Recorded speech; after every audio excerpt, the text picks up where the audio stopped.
Mars is dying. Not because of aliens, not because of a meteor, not because the technology failed, but because the people running Mars have officially stopped seeing each other as human. And that's what makes For All Mankind Season 5, Episode 7 one of the darkest episodes the series has ever done. Because underneath the Titan landing and the historic space achievement, the real story of Episode 7 is the slow collapse of the Mars colony itself. By the end of this episode, Mars is no longer functioning as a united settlement. It's becoming a war zone. And the terrifying part is that both sides genuinely believe they're saving the future. Mars was already breaking before Episode 7. One thing For All Mankind has done brilliantly this season is show how revolutions don't happen overnight.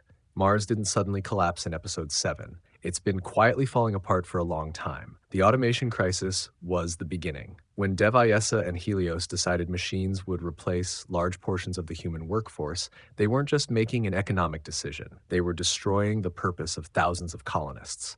That's the key issue many people on Earth fail to understand.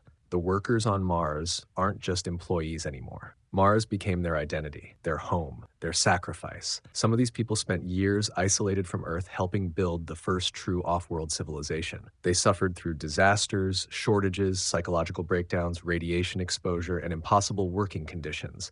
And now suddenly they're being told, "Thanks for building Mars. Now leave." That's why the Sons and Daughters of Mars movement became so powerful. This was never just about jobs. It was about ownership. Who does Mars actually belong to? The corporations funding it, or the people who bled to build it? The colony is finally running out of time. By Episode 7, the standoff has lasted 6 months, and now reality is crushing everyone. Food shortages are everywhere, supplies are disappearing, maintenance systems are failing, people are exhausted physically and emotionally, and maybe the saddest detail of all, some colonists are beginning to lose hope entirely.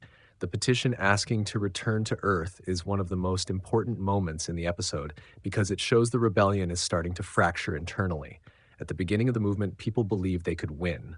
Now many just want to survive. That's what starvation does. It destroys idealism first. And this is exactly what Earth's governments and Helios were counting on. They believed pressure would eventually break the colony psychologically.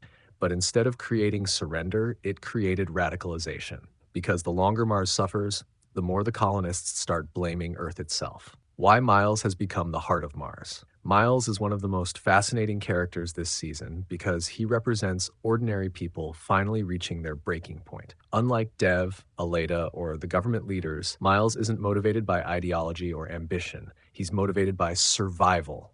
That's why his leadership feels real. He understands something the elites don't. Mars cannot function if the people holding it together lose faith in the system. And that's exactly what's happening. Even after the food crisis becomes catastrophic, Miles still refuses to back down. At first, that decision almost seems irrational, but psychologically it makes complete sense. Because Miles understands this may be the only moment in history where Mars has leverage over Earth. If they surrender now, Mars will always remain controlled by corporations and distant governments. But if they force Earth to negotiate, Mars could become politically independent forever. And honestly, Episode 7 quietly suggests that possibility is becoming more realistic. Tadash, Dev Ayesa completely loses control. Dev's downfall in Episode 7 is honestly terrifying because of how believable it is. He doesn't see himself as evil. That's what makes him dangerous. Dev genuinely believes he's protecting the future of Mars. In his mind, automation is inevitable. Human labor is inefficient. Machines are the next step. And from a purely technological perspective, he's probably right. But Dev's fatal flaw has always been the same.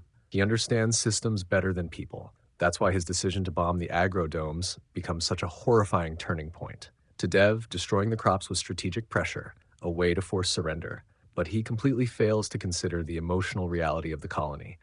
People still laugh, celebrate birthdays, fall in love, dance with friends, even during societal collapse. That's why the bombing scene is so devastating, because the victims weren't soldiers. They were kids trying to feel normal again.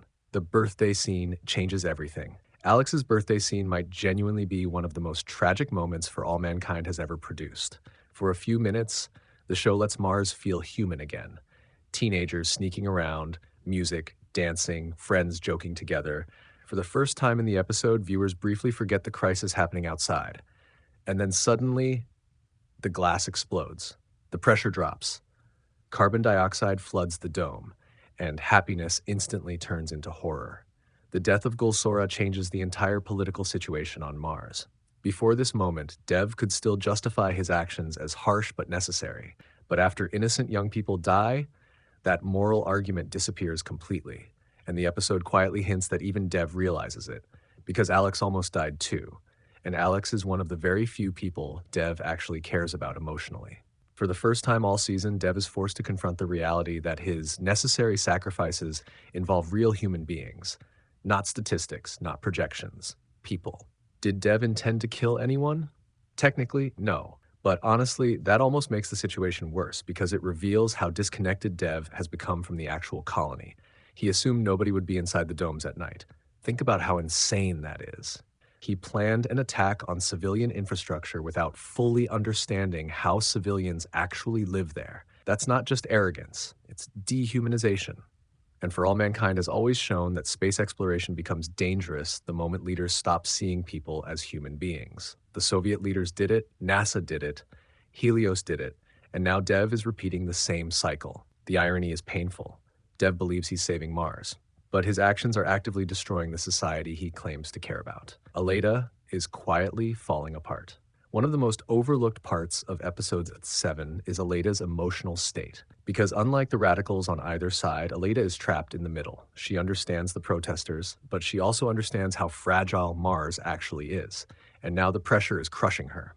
When she admits she signed the petition to return to Earth for the sake of her children, it feels heartbreaking. Because Alita has sacrificed almost her entire life for space exploration, and now even she is questioning whether humanity's expansion into space was worth the cost. That moment matters because Alita represents the working soul of the space program. Not astronauts, not billionaires, engineers. The people who quietly keep civilization functioning while powerful people chase glory, and now even they're losing faith. That's how bad the situation on Mars has become. Why Kelly's Titan landing matters so much. This is where episode 7 becomes genius structurally, because while Mars is collapsing, Kelly succeeds, humanity reaches Titan, and suddenly the episode shifts emotionally from despair to hope. But here's the deeper meaning. Kelly's success doesn't just inspire people emotionally. It changes the political balance completely. The Sojourner mission was planned, launched, and supported from Mars. That means Mars just achieved humanity's greatest space accomplishment independently from Earth. That gives the colony leverage. Suddenly, Mars isn't just a struggling outpost anymore. It's the center of humanity's future expansion. And if Kelly discovers something revolutionary on Titan, especially signs of life, Earth governments may desperately need Martian cooperation moving forward. That could become the sons and daughters of Mars's biggest weapon. The colony may now possess something Earth cannot afford to lose. Information. Mars is repeating Earth's history. One of the smartest themes in For All Mankind is that humanity keeps carrying old political problems into new frontiers. People thought Mars would unite humanity. Instead, Mars recreated class systems, labor exploitation, nationalism, and corporate control almost immediately. That's why episode 7 feels so tragic. Humanity achieved one of its greatest scientific victories at the exact same time it started tearing itself apart politically. The Titan landing should feel triumphant. Instead, it feels bittersweet, because viewers know Mars may not survive long enough to celebrate it, and that contrast is probably intentional. The show is asking a brutal question. Can humanity evolve technologically faster than it evolves emotionally? Right now, the answer seems to be no. Final thoughts. For All Mankind Season 5, Episode 7 isn't really about Titan. It's about civilization under pressure. Kelly's landing